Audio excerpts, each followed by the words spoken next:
요한복음 9장 1절부터 7절까지입니다. 교독하시겠습니다.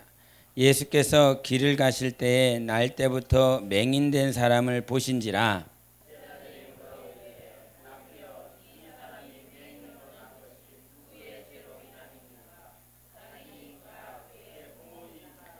예수께서 대답하시되 이 사람이나 그 부모의 죄로 인한 것이 아니라 그에게서 하나님이 하시는 일을 나타내고자 하심이라.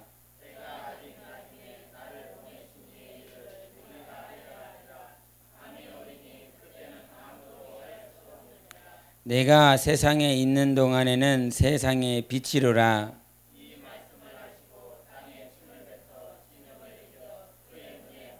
다같이 이르시되 실로암 못에 가서 씻으라 하시니 실로암은 번역하면 보냄을 받았다는 뜻이라. 이에 가서 씻고 밝은 눈으로 왔더라. 아멘. 할렐루야. 우리가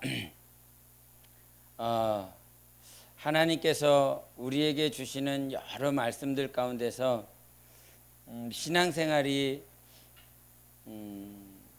어떻게 표현을 해야 될까? 신앙생활이 바르고 곧고 무슨 아주 시원하게 순풍에 돛단 것처럼 아주 잘 흘러갈 수 있는 신앙생활이 되기를 원합니다. 그래서 하나님께 신앙하고 하나님을 믿으면 뭔가 잘 될 것 같다. 잘 될 것 같아. 그래서 신앙에 대한 오해를 부르는 것들이 있습니다. 하나님은 영이시기 때문에 하나님을 찾는다라고 하는 건 내 영이 주님을 찾아야 되고 내 영이 하나님과의 관계가 세워져야 됩니다. 그래서 요한 1서에도 말씀하신 것처럼 하나님 아버지 예수 그리스도 안에서 우리가 함께 사귀길 원한다라고 표현하신 것처럼 이 시간 가운데서도 하나님께서 우리의 영혼을 만나 주십니다. 우리의 영혼입니다. 내 영혼이라고 표현할 수도 있겠지만 우리의 영혼, 우리를 만나십니다. 그 백보자 앞에서도 주님께서 계시록 7장에 보면 셀 수 없는 이방인의 숫자가 주님 앞에 나왔습니다. 많은 무리가 우리가 함께 주님을 찬양하고 천사들도 함께 찬양하고 함께 합니다. 그렇게 함께 할 수 있는 이 신앙의 길을 가면서 하나님, 그 하나님이 살아계신 건 맞습니까? 라고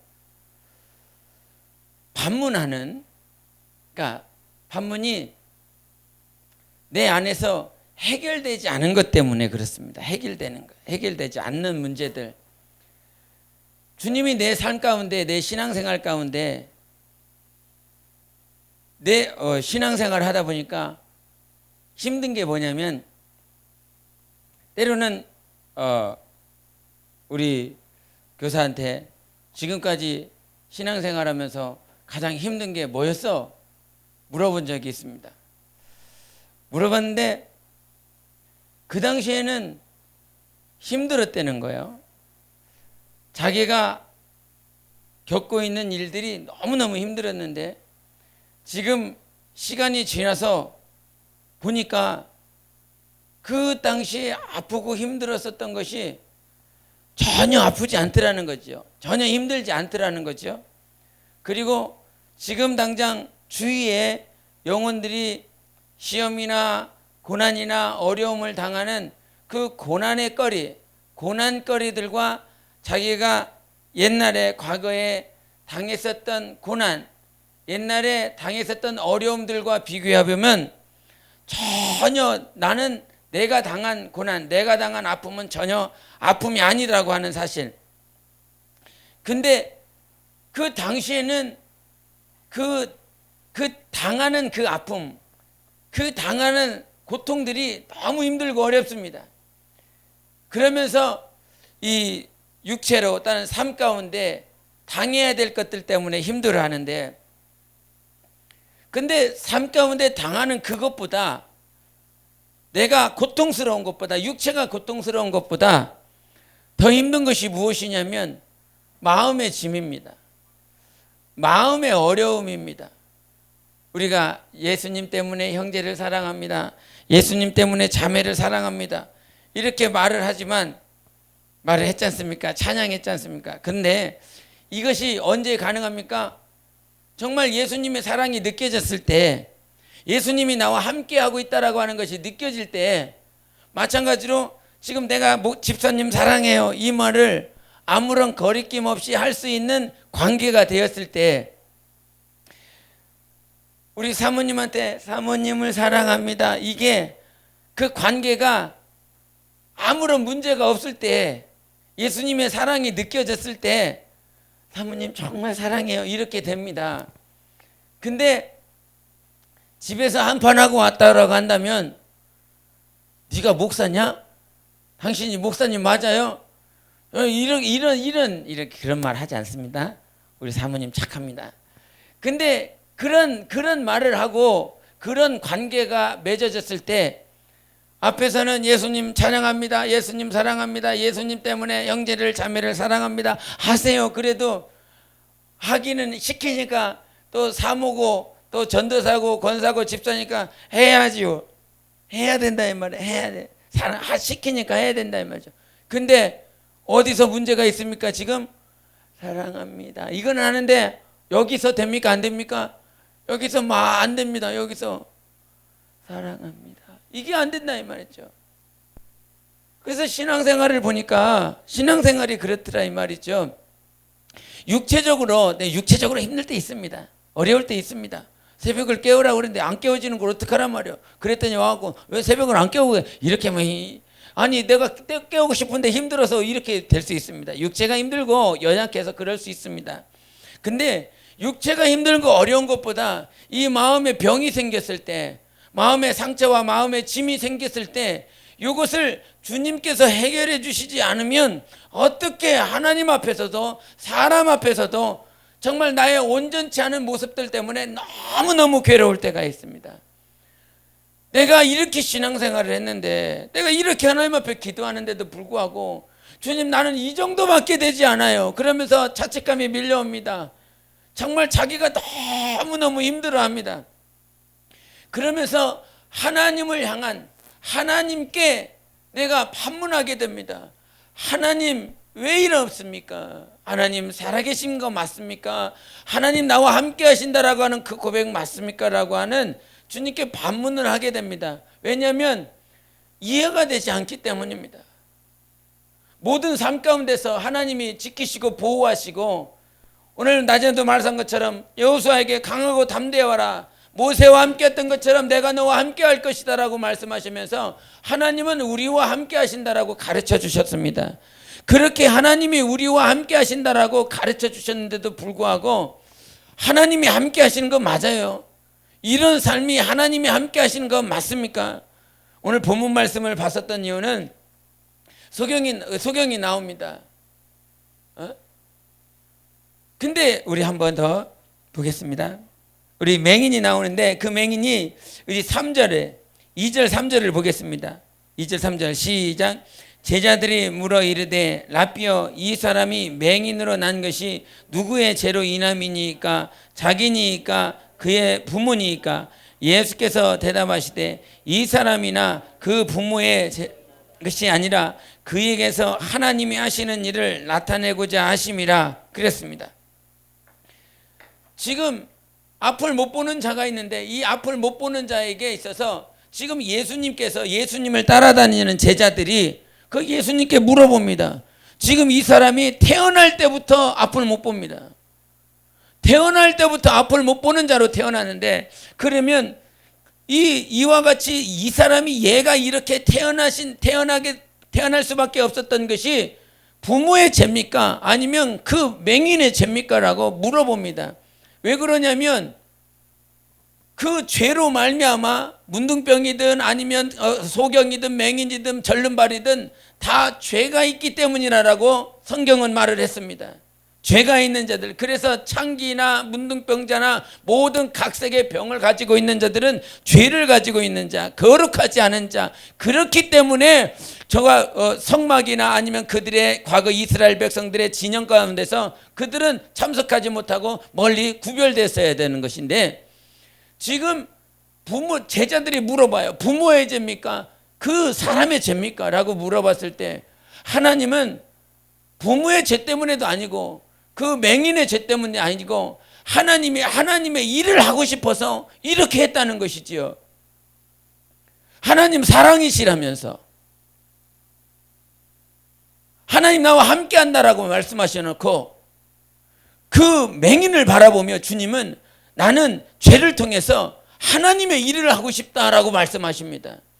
그러니까 맹인된 이유가 죄 때문에가 아니라 하나님이 하나님의 일을 하고 싶어서 죄를 맹인으로 만들었다는 거죠. 이게 이해가 되냐 말이죠. 이게 이해가 됩니까?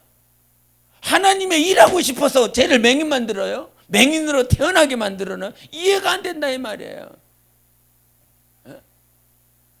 여러분 삶 가운데 맹인처럼 될 수밖에 없었던 환경, 맹인과 같은 환경, 내 남편의 문제, 자식의 문제, 나의 문제, 가족들의 문제. 그래서 우리가 신앙생활을 하다 보면 하나님이 우리에게 맨 처음에 가르쳐 주셨던 하나님은 임마누엘이다라고 하는 그 말씀이 얼마나 믿어지냐 이 말입니다. 하나님은 우리를 고아와 같이 포기하지 않는 그 하나님이시다라고 하는 그 말씀을 얼마나 100% 신뢰하고 있느냐라고 하는 것입니다. 베드로가 실수했었던 것은 무엇입니까? 주님이 정말 주시거든 나를 오라 하소서라고 하는 그 말씀을 듣고 무리를 걷기 시작합니다. 하나님이시다라고 하는 것을 인정했기 때문에 걷기 시작하는 것이거든요. 그런데 걷기 시작함과 동시에 환경이 악해집니다. 환경이 광풍이 붑니다. 자기가 바라볼 수 없는, 주님은 분명히 계심에도 불구하고 주님보다 더 큰 광풍 때문에 주님이 안 보여지고 주님이 안 믿어집니다. 주님이 안 믿어지는 그 상황 가운데서 주님께서 베드로에게 결국 그를 책망한 것은 왜 이렇게 믿음이 없느냐, 왜 의심했느냐라고 말씀하십니다. 왜 의심했느냐? 우리 전도사님, 제가 어떤 교회 진단 세미나 때 이렇게 하다 보면 그 세미나 때 이렇게 간증하시는 것 가운데서 어떤 간증이 했냐면, 구체적으로는 기억이 안 납니다. 구체적으로 기억이 안 나는데 키포인트는, 주요 포인트는 무엇이었냐면, 이제 너무 힘들고 어려웠어요. 진짜 힘들고 어려웠어요. 그래서 궁금하시면 끝나고 들으세요. 그 자기 아이를 놓고 이제 삶을 마감하고 싶은 거죠. 삶을 끝내고 싶은 거죠. 삶을 끝내고 싶은. 그러면서 아이를 앉혀놓고 엄마 없어도 아빠랑 잘 살아라. 그냥 지금은 과거의 일이고 옛날 얘기니까 이렇게 말을 이렇게 그냥 할 수 있지만, 과거의 그 모습 그대로, 과거의 그 사건 그대로, 그 현장 그대로, 그 장소에서 그 아이의 눈을 바라보며 우리는 세상에서 가장 뛰어난 사랑이 모성애라고 그러지 않습니까? 부성애도 있지만 모성애라고 그러지 않습니까? 자기 피를 통해서 난 그 아이를 바라보며 이제 자기가 삶을 마감하고 싶어서, 끝내고 싶어서 그 아이의 눈동자를 바라보며 정말 이제 엄마 없이도 아빠랑 잘 살아라 라고 하는 그 고백을 듣는 아이나, 그 고백을 해야 되는 그 심정이나 그 심정, 그와 같은 마지막 낭떠러지와 같은 삶, 낭떠러지와 같은 환경 끄트머리에 와서 그 고백을 하고 있는데, 그 고백 중에서도, 그 고백하고 있는 삶 가운데서도 정말 버거우면, 너무 힘들고 너무 어려우면 이 부모나 이 맹인이나 다를 바 없이 정말 삶을 마감하고 싶은, 삶을 끝내고 싶은 그런 맨 낭떠러지까지 가게 되더라 이 말이죠. 우리의 신앙 가운데서 하나님은 임마누엘이시다, 지금 나는 너와 함께하고 있다라고 하는 이 말씀을 얼마나 붙들고 있을까라고 하는 것입니다. 내 삶 중에 고난이 더 커버리고 광풍이 더 크게 보이고 내 삶이 저주스러울 수 있는 그런 환경들 가운데서 지금 베드로의 그 모습이 어느 순간 우리들의 모습일 수 있습니다. 이것을 어떻게 벗어나고 싶고 헤어나고 싶고 이기고 싶지만 주님이 안 보이는 상황, 주님이 내 곁에 계시나 의심이 되는 상황, 그런 상황 중에서 주님은 거기도 분명히 계셨습니다. 물 위에 그냥 계셔서 주님이 베드로가 어떻게 하고 계시는지 지켜보고 계셨습니다. 우리 삶 가운데 잊지 말아야 될 건 하나님은 여전히 계십니다. 여전히 함께하고 계십니다. 근데 우리가 실수하는 것이 무엇입니까? 주님이 계시다라고 하는 그 사실, 진리보다, 주님이 나를 지키고 있다라고 하는 그 사실보다 내가 처한 환경이 너무나 힘들고 어려우니까 그 처한 환경 가운데서 스스로 좌절하고 포기하고 낭망된다 이 말이죠. 하나님은요, 그 어떤 자들보다 우리를 사랑하십니다. 모든 인류를 사랑하셔서 함께하고 계시는 분이 하나님이세요. 그래서 정말 진리를 좀 알아라. 진리는 하나님은 한 분, 하나님은 우리와 함께 하시는 분, 하나님 나를 지키시는 분, 이것이 세상의 인본주의를 말하는 것이 아니라 인간의 것들을 말하는 것이 아니라 과거의 중세시대 때를 보면 신본주의 때문에 그래서 수많은 신상들이 많이 만들어졌습니다. 그래서 그 신이 너무나 난립하고 있는 그 상황 가운데서 이제 인본주의다, 그러면서 르네상스다, 그러면서 인간 중심으로 다 바뀌기 시작했습니다. 모든 것들이 인간 중심으로 바뀌어서 이것을 인본주의라고 말을 했는데, 지금 하나님께서 우리에게 말씀하시는 것은 인본주의가 아니라 신본주의인 것입니다. 하나님의 가장 근본된 것은 내가 너와 함께 하겠다라고 하는 사실이에요. 하나님이 우리와 함께하고 있다라고 하는 그 사실 속에서 우리가 그렇기 때문에 이것이 제대로 이것이 여러분 안에 각인이 되면 하나님은 임마누엘이고 하나님이 나와 함께 하시고 있다라고 하는 이 사실이, 이 진리가 여러분 심령 가운데 각인이 되면 모든 삶 가운데서 우리가 자주 들었었던 하나님과 나와의 관계다라고 하는 이 사실이 정립이 됩니다. 무엇을 알면요? 하나님이 나와 함께하고 있다라고 하는 사실. 우리 예수님께서 이 땅에 인자가 되어 오셨습니다. 인자가 뭐예요? 사람의 아들로 오셨다라고 하는 것입니다. 사람의 아들로 이 땅에 오셔서 주님께서 제자들과 이제 3년 6개월이라고 하는 공생애를 다 마감하시면서 이제 내가 장로들에게, 바리새인들에게 붙잡혀서 3일 동안 처음에 죽을 것이고 그러나 3일 후에 살아날 것이다 라고 말을 합니다. 이것을 예수님이 당신이 이 땅에 오셔서 어떻게 살아가야 될지를 아버지께로부터 아버지의 말씀을 듣고 그 말씀대로 당신이 살아가야 될 것을 알고 있다 이 말이죠. 인자가 된 건 아버지의 뜻대로 사는 것이고 아버지가 펼쳐놓으신 환경 가운데서 살아가는 겁니다. 인자를 인도하신 하나님이 내가 하나님의 이름 예수 그리스도를 믿으면서 하나님의 아들과 같이 우리를 인도하십니다. 양자라, 양자다. 하나님의 아들에 대한 권세를 주셔서 인자를 인도하신 하나님이 누구를 인도하냐? 나를 인도하고 있습니다. 인자를 인도했어요. 인자를, 하나님의 아들을 인도하신 것처럼 지금 여러분을 인도하고 있는 것입니다.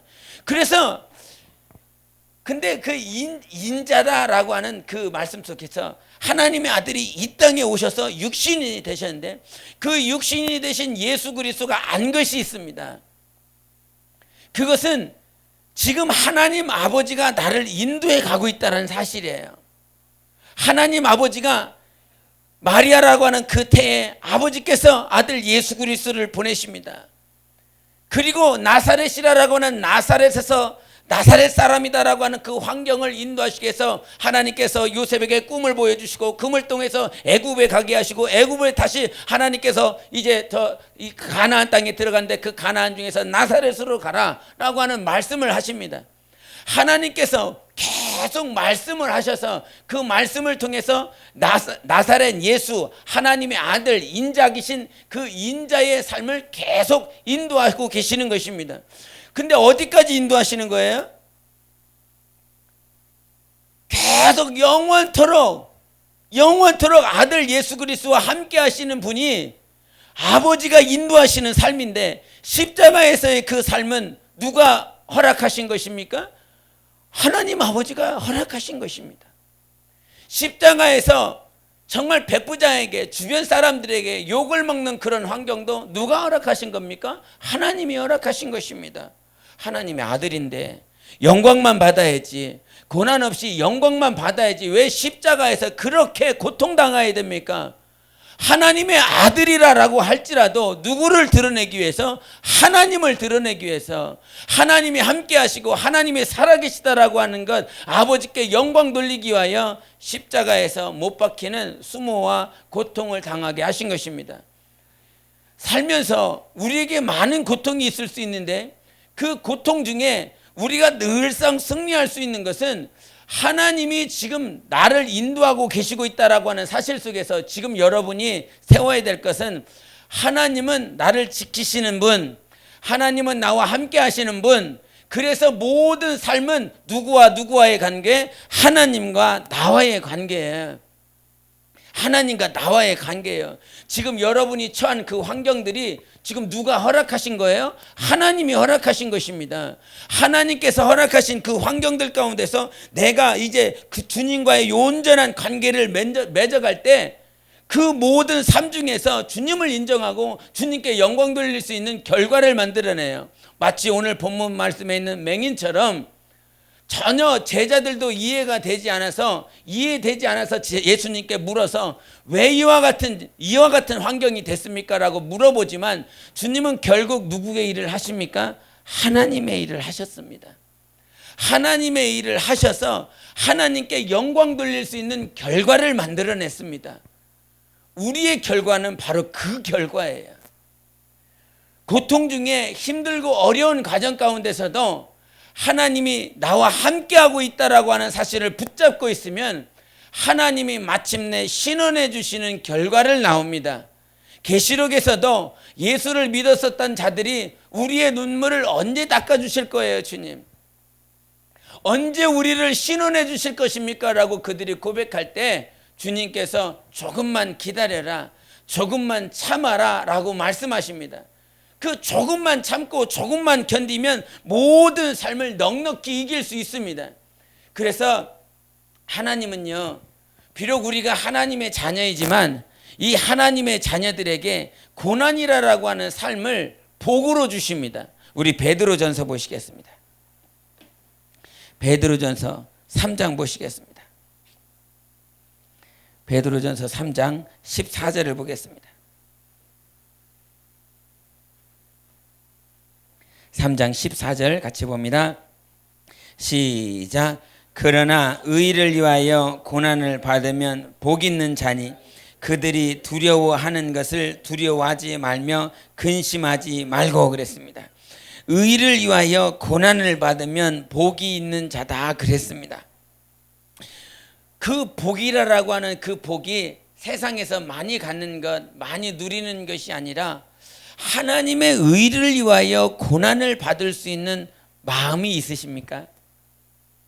하나님의 의를 위하여 고난을 받을 수 있는 것. 네?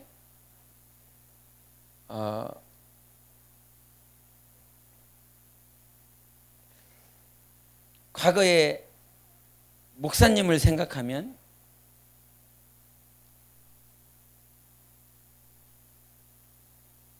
믿음이라고 하는 믿음, 히브리서 11장 1절이 말씀에 뭐 있죠?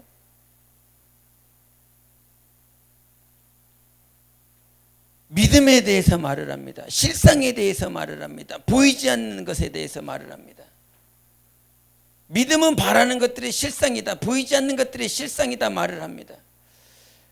그러면서 보이지 않는데, 뚜렷이 내 눈에 없는데 그분이 늘상 단에서 하셨던 말씀 하나님이 하십니다. 하나님이 오늘 일하십니다. 하나님께서 오늘 역사하실 것입니다. 근데 오늘 역사가 안 됐어. 그러면 내일이 왔어. 그러면 또 뭐라고 말씀하십니까? 내가 말한 오늘이 오늘인 거야. 이런 표현을 했습니다. 뭐가 그래요? 이렇게 표현이 되는데 정말 잊지 못하는 멘트입니다. 모든 삶 가운데 하나님께서 오늘 일하실 겁니다. 하나님께서 이 일을 성취시킬 것입니다. 하나님께서 우리에게 복을 부어주실 것입니다. 하나님께서 교회에 일하실 것입니다. 여러분 가정에 일하실 것입니다. 전혀 손에 쥔 것이 없고 전혀 아무것도 없지만 하나님께서 일하실 것입니다. 오늘 수련회 회비 얼마나 내셨습니까? 뭐 수련 회비가 한 1,200만 원, 1,200만 원, 1,300만 원 들어간답니다. 근데 회비로 낸 게 3명입니다. 지난주까지. 이야, 대단하지 않습니까? 그러면서 기도하기를 하나님 이 수련회에 필요한 차량들, 필요한 후원금들 하나님께서 풍성하게 부유하신 하나님께서 부어주실 것을 믿습니다. 기도하고 있습니다. 근데 우리를 보면 아무것도 없어. 있는 사람이 하나도 없어. 뭐라도 사업하는 사람이나 막 짱짱하고 막 이렇게 하면 가능성이 좀 있어봐요. 가능성이 하나님이요 그걸 얼마나 싫어하는지 모릅니다. 저 사람이 조금 있을 것 같아. 그러니까 저 사람이 조금만 이렇게 딱 튕겨주면 딱 될 거야. 그거를요 하나님께서 싫어하셔서 그거 박살내버립니다. 그래서 생각 자체를 비워야 돼요. 오직 우리가 의지해야 될 분은 하나님 한 분밖에 없거든요. 저 사람이 조금만 헌신하면, 저 사람이 조금만 수고하고 노력하면 이거 당장 해결될 것 같은데, 당장 해결될 것 같은 그 조금의 것들을 하나님께서 싫어하십니다. 하나님이 원하시는 것은 전혀 안 될 것 같은 오병이어만을 구하십니다. 하나님께서 원하시는 것은 정말 작은 아이가, 여자아이가 갖다주는 정말 오병이어만을 그것을 받으셔서 아버지 하나님 앞에 감사하며 축사하고 50명씩 100명씩 앉혀서 정말 그들에게 나눠줬을 때 하나님께서 일하십니다. 하나님이 왜 그렇게 일하셨을까요? 하나님은 우리의 의를 원하시지 않습니다. 우리가 할 수 있는 것을 원하시지 않습니다. 하나님께 영광 돌린 건 예수께서 죽음 가운데서 부활하셔서 승천하셔서 이것을 사람이 할 수 있는 것입니까? 아니다 이 말이죠. 그러니까 하나님께서 아들 예수 그리스도를 죽음 가운데서 살리시고 승천케 하셔서 모든 만물이 그 이름 앞에 무릎 꿇도록 하셨지요. 하나님만이 하시는 거. 그래서 내 자식을 저놈이 조금만 해주면 되고, 남편이 조금만 해주면 되고, 아내가 조금만 해주면 이렇게 딱 될 수 있을 것 같은데, 아름답게 마무리가 될 수 있을 것 같은데, 그래서 그 마음 때문에 하나님께서 그것을 원하지 않으세요. 우리 집사님 간증하시지만 가장 힘들고 어려울 때 자기가 막 끝까지 힘을 다해서 다 해본다 이 말이죠. 근데 하나님께서 그것을 다 부시더라 이 말이에요. 완전히 포기할 때까지 이제 나에게 맡겨보지 않을래? 라고 하는 그 순간까지 하나님께서 지키시고, 주님은 내 자식이 힘들고 어려워하는데 하나님께서 기뻐하시겠습니까? 하나님도 함께 고통스러워하는 그 광경 가운데서, 그 과정 가운데서 끝까지 지켜보고 계십니다. 그러면서 완전 포기하고 이젠 주님께 영광 돌릴 수밖에 없는 그 환경으로 몰아넣으시더라 이 말이죠. 우리의 삶이 그래요. 하나님은 우리가 사람 의지하는 거 원하시지 않습니다. 참 모든 과정들 가운데 보면 정말 신앙생활의 처음부터 끝까지 과거에는 사람을 참 많이 의지했어요. 사람을 의지했습니다. 저 사람, 요 사람만 참 이렇게 해주면, 요 사람만 이렇게 해주면 되겠다. 근데 그것을 원하시지 않는, 그것을 얼마나 싫어하시는 하나님을 알았어요. 하나님은 오직 하나님만 보기를 원해요. 하나님만 보기를 원해서 지금 이 맹인이라고 하는, 맹인도 마찬가지고 38년 된 그 베세스다에 있었던 그 병자도 마찬가지고 12년 동안 혈류병 걸렸었던 여자들도 마찬가지고 다윗의 자손 예수여라고 했었던 그 앞을 못 보는 자들도 마찬가지. 모든 삶 가운데 모든 인류가 하나님은 하나님만 보게 만들길 원하고 싶은 거예요. 그래서 하나님이신 것입니다. 그래서 우리의 삶은요 정말 직시해야 되는 것이 있는데, 지금 하나님과 너와의 관계야. 나의 문제, 나의 삶, 나의 모든 문제. 그러면서 우리가 보는 건, 만약에 지금 베드로전서 3장에도 말했지만 하나님께서 우리에게 고난 주시지 않았다라고 한다면 여러분이 하나님 앞에 나왔을 것 같습니까? 지금 이와 같이 힘들고 어려운 환경이 아니었다라고 한다면 주님 앞에 더 무릎 꿇을 수 있을 것 같습니까?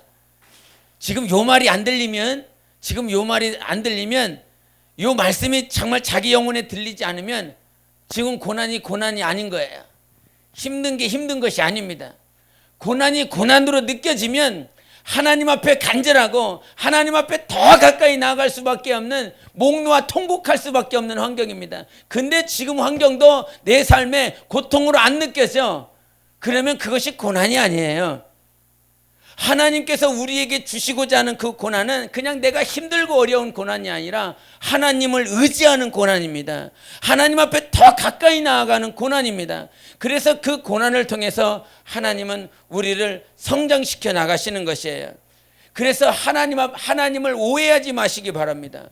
하나님은 절대 우리에게 힘든 거, 어려운 것을 주시고자 그 육체의 고통을 주시는 분이 아니라, 나는 네가 하나님을 의지할 수 있도록 만들고 싶어. 기도하게 되는 것.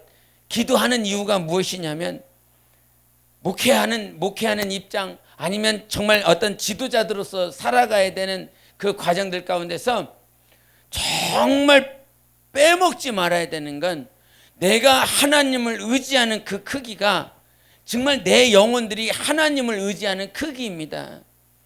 내가 하나님을 사랑하는 그 크기가 내 자녀들, 내 자식들이 하나님을 의지하는 크기입니다. 사랑하는 크기예요. 하나님은 우리의 그래서 정말 힘들고 어려운 과정들 가운데서 이 마음이 가장 힘들고 어려운데,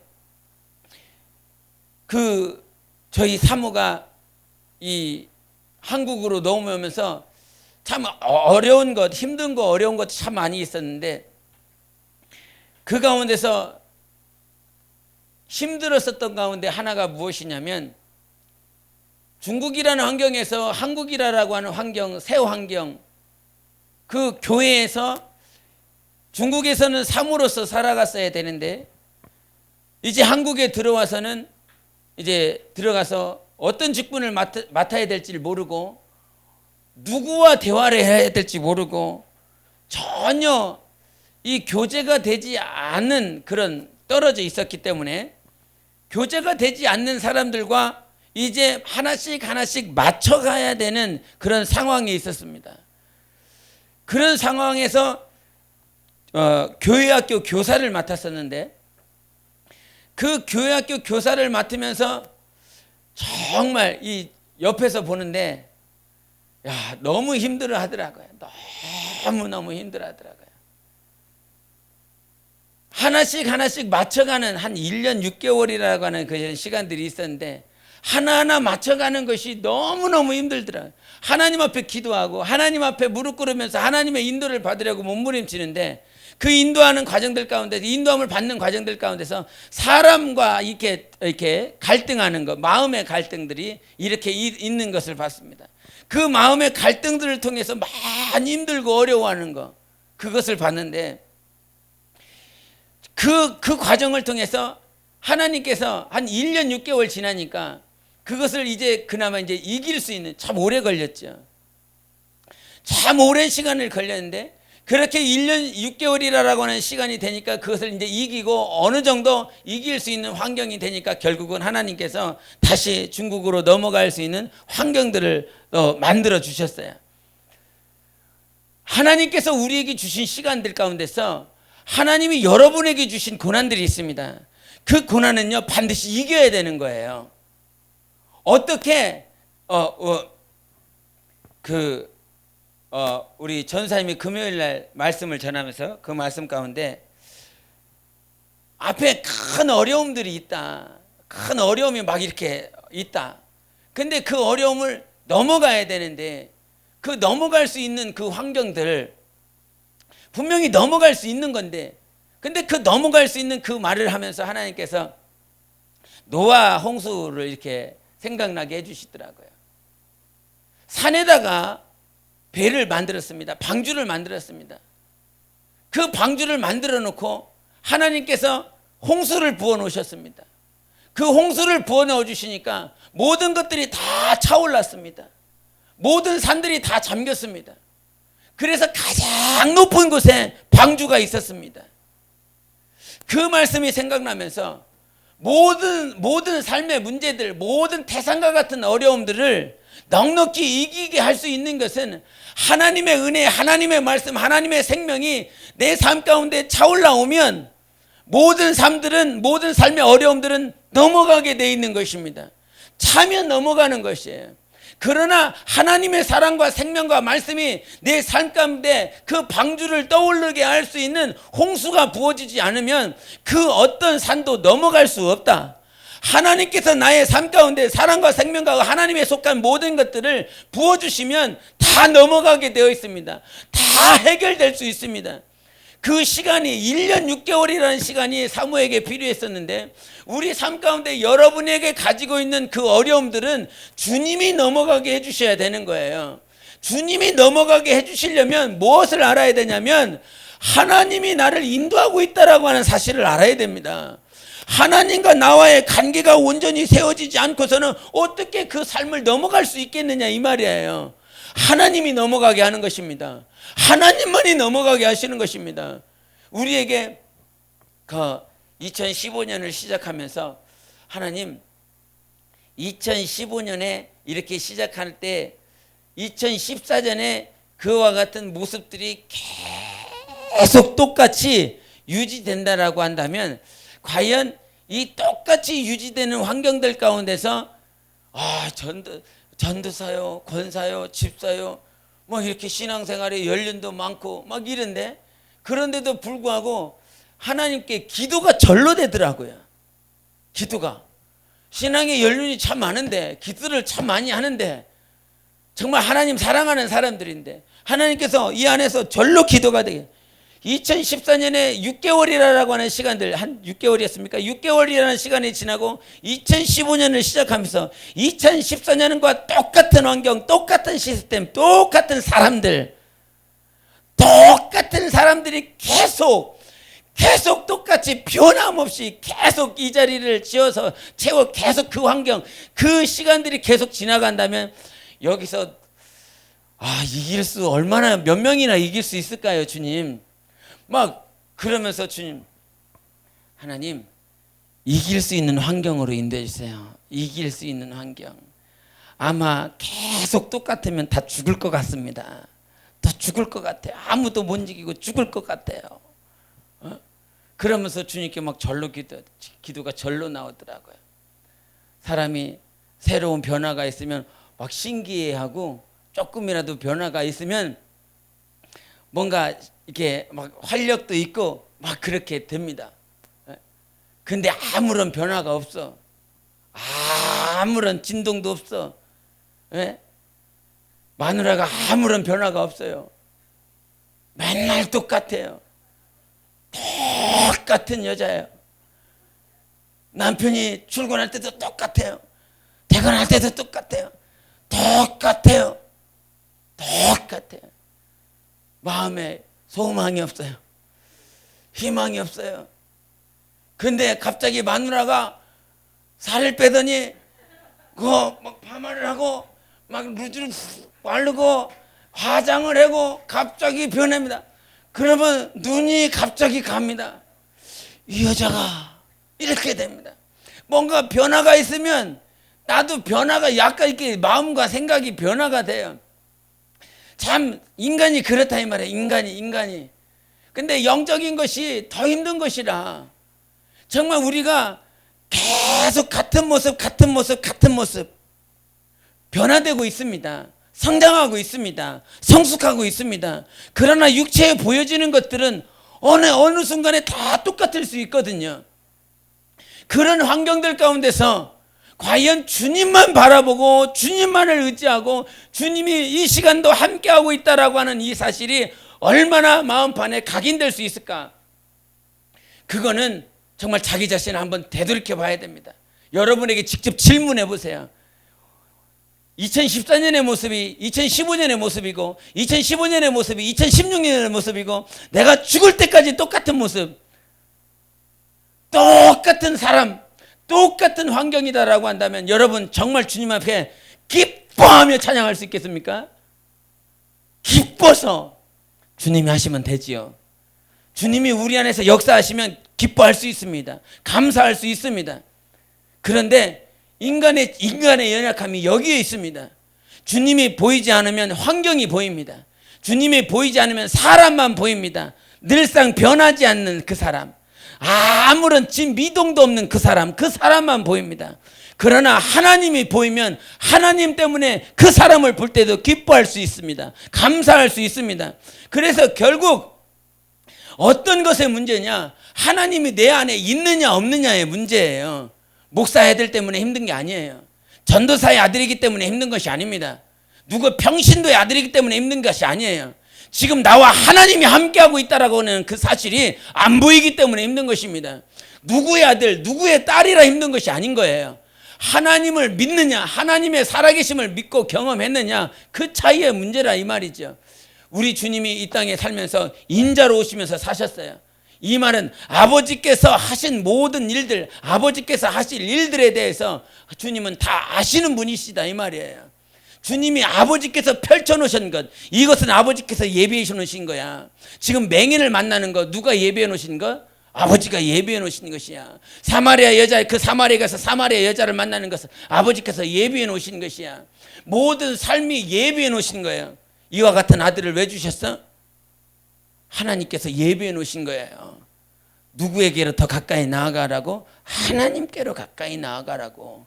그래서 하나님께서 마태복음 19장에도 말씀하신 것처럼 남자와 여자가 하나가 되라. 이것은 누가 허락하신 것이니까? 하나님이 허락하신 것이니까 이것은 사람이 못 나눈다라고 그랬습니다.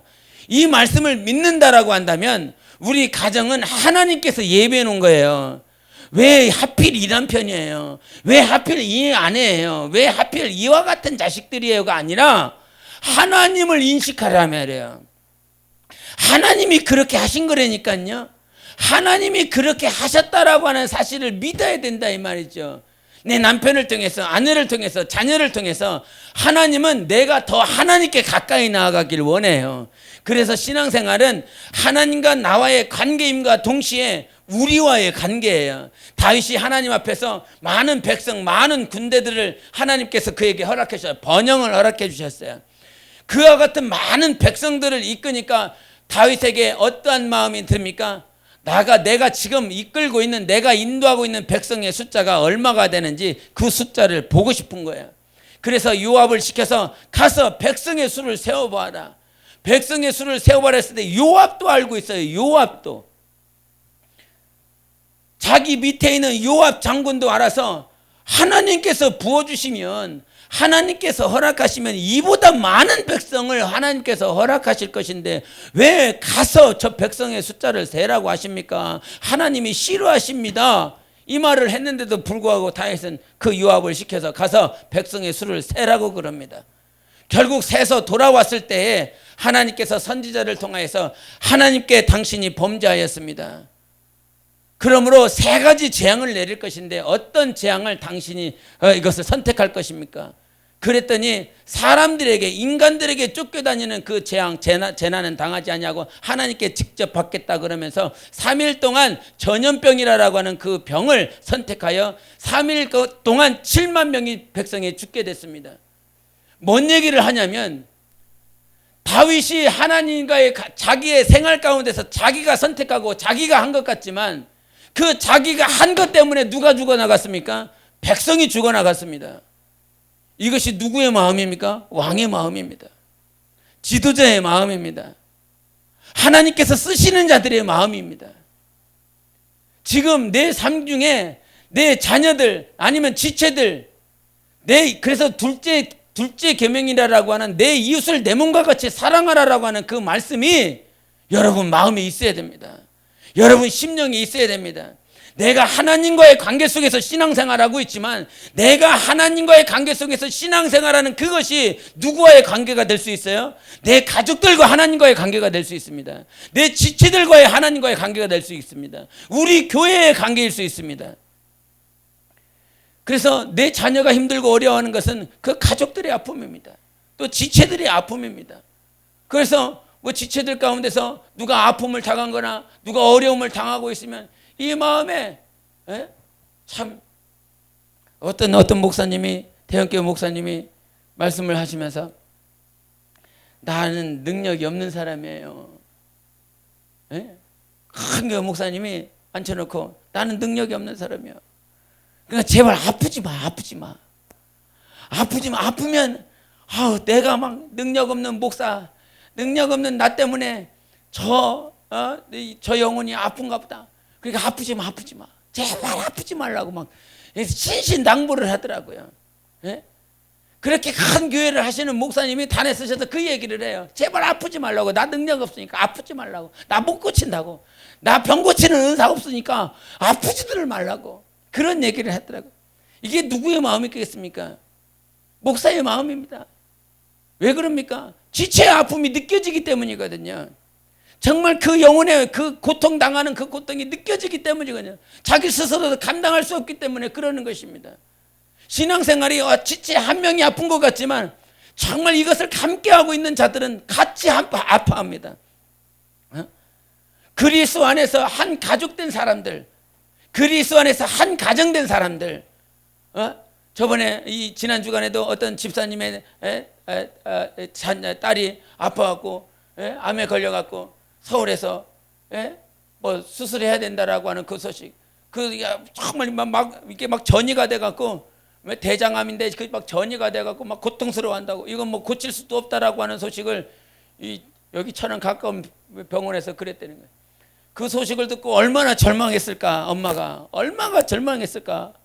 예수를 믿는데, 하나님을 믿는데 자기 딸이 그렇게 대장암에 걸리고 전이가 돼서 이제는 어떻게 손 쓸 수도 없다, 몇 개월밖에 못 산다라고 하는 그 소식을 들었을 때 얼마나 절망했을까. 그 소식을 듣고 와서 같이 기도를 나눠서 중보 기도를 했죠. 중보 기도를 하면서 정말 옛날에 안 영혼이다, 봤었던 영혼이고 정말, 그런데 그 영혼을 생각하면서 기도하면 마음이 막 메입니다. 얼마나 힘들까. 그 딸을 바라보고 있는 그 집사님은 얼마나 마음이 지금 괴롭고 힘들까, 얼마나 절망스러울까. 그래도 막 기도가 된다 이 말이죠. 감사하게 서울에 갔더니 이거 수술도 아니고 그냥 시술하면 된다고, 레이저로. 전이도 안 됐다고. 그 소식을 들은 그 어머니, 그 집사님은 얼마나 감사했을까요? 하나님께 얼마나 감사하겠습니까? 이 땅에 살면서 정말 그와 같은 많은 소식들이 이렇게 접힙니다. 기도한 거예요? 기도해서 그런 거예요? 근데 그 환경들을 통해서 그 집사님이 누구에게로 더 가까이 가기를 원하시는 거예요? 하나님께로인 거예요. 하나님께로. 하나님의 뜻은 우리를 죽이고자 하는 것이 아닙니다. 살리는 것입니다. 아들 예수를 죽이는 것이 아버지 하나님의 뜻이 아니라 살리는 것이 아버지의 뜻입니다. 안식일에 많은 바리새인들과 사두개인들이 있어 예수님께서 이 병든 자를 갖다 놓고 안식일에는 병 고치면 안 됩니다 라고 해서 당신이 어떻게 할 겁니까? 라고 물어봤을 때 예수님께서 그들을 향하여 생명을 해가는 것과 악을 행하는 것 가운데 어느 것이 낫느냐라고 물어봅니다. 선과 악 중에서 어떤 것 행해야 되냐? 그들이 말을 못합니다. 당연히 선을 행하는 것이 맞기 때문에. 그래서 그들이 아무를 말을 못하자 예수님은 선을 행해버립니다. 안식일에도 하나님께서 안식일에는 일도 하면 안 되고 땀도 흘리면 안 되고 아무것도 하면 안 됩니다. 근데도 불구하고 주님의 뜻은 뭐 하는 것이라? 살리는 것이다. 생명을 주시는 것이기 때문에 안식일에 그 병든 자를 살려내십니다. 그래서 하나님의 뜻은 죽이는 데 있지 않아요. 살리는 데 있어요. 그래서 살아날 거라고 말하고 고백하는 것입니다. 하나님의 뜻을 알기 때문에 여러분의 영혼은 살아나는 거예요. 여러분의 가정은 회복되는 거예요. 교회도 마찬가지입니다. 하나님의 뜻은 다 살리는 것이다. 회복시키는 것이다. 생명을 주는 것에 있습니다. 그래서 요한복음 10장 10절에도 도둑은 도적질하고 죽이고 멸망시키려 왔지만 나는 양으로 생명을 주되 생명을 풍성히 주게 하려면 말씀하셨어요. 그래서 생명을 통해서 살리는 것이 하나님의 뜻인 것입니다. 이것이 하나님과의 관계 속에서 온전히 세워질 때 하나님의 뜻을 알아야 돼요. 하나님의 뜻. 하나님의 뜻. 안식일의 뜻은 뭐요? 여기에 집중하지 마세요. 안식일의 뜻이 뭐 있어? 안식일은 주님의 것이지. 다 근데 사람들이 모세가 아브라함이 뭐 다윗이 거기에는 집중하고 있는데 예수님께는 집중하지 않는다 이 말이에요. 하나님의 뜻에는 집중하지 않는다 이 말이죠. 하나님의 뜻이 우리 안에 이루어질 때 우리는 맹인과 같은 환경이다라고 할지라도 하나님께서 일으켜 세우셔서 하나님의 뜻에 영광 돌리고 하나님께 감사할 수 있는 것입니다. 그 순간까지 우리는 고난이라고 하는 복을 받습니다. 고난이 복입니다. 정말 고난이 복입니다. 고난 없이는 성장하지 않습니다. 사랑으로 함께 지어지자 그랬습니다. 세워지자, 자라자 이 말이에요. 자라려면요 하나님께서 우리에게 필요한 모든 환경들을 통해서 자라나게 하십니다. 근데 그 자라나는 환경들 가운데서는 하나님께서 기쁨을 허락하실 때도 있지만 정말 내가 감당할 수 없는 환경도 있습니다. 근데 전제 조건으로 베드로전서 3장 14절에 뭐라고 말했냐면 하나님의 의를 위하여 고난을 받는 자는 복이 있다 그랬습니다. 전제 조건이 무엇입니까? 하나님의 의를 위한 것입니다. 여러분의 욕심 때문에 당하는 고난이 되시길 바랍니다.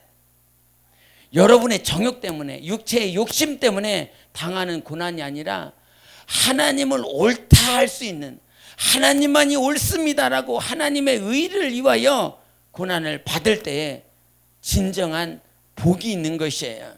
그 하나님을 위해서 고난을 받기 때문에 결국 나중에는 하나님이 신원해 주십니다. 갚아 주십니다. 갚아 주시지 않는 고난 당하렵니까? 아니면 하나님 때문에 하나님의 영광을 위해서 고난을 받겠습니까?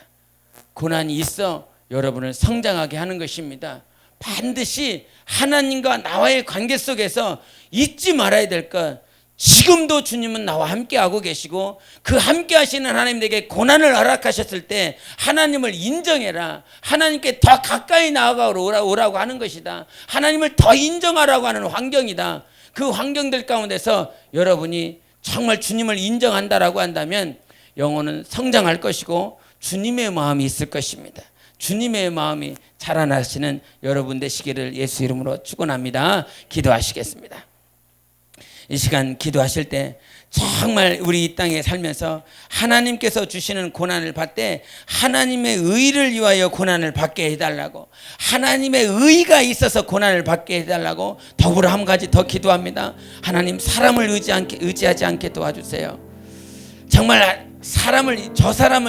저 어떤 권세가 있는 자를, 저 사람을 조금만, 저 사람의 힘을 빌어서 뭔가를 하면 될 것 같고, 저 사람의 명예를, 저 사람의 물질을, 저 사람의 지식을 조금만 사용하면 정말 하나님께 영광 돌릴 수 있다, 그렇게 현혹될 수 있는데 그것이 아니라 오직 하나님이 일해 주세요. 하나님만이 일해 주셔서 하나님께 영광 돌릴 수 있는 그러한 삶을 살아갈 수 있게 해달라고 예수 외치고 기도하시겠습니다. 예수요,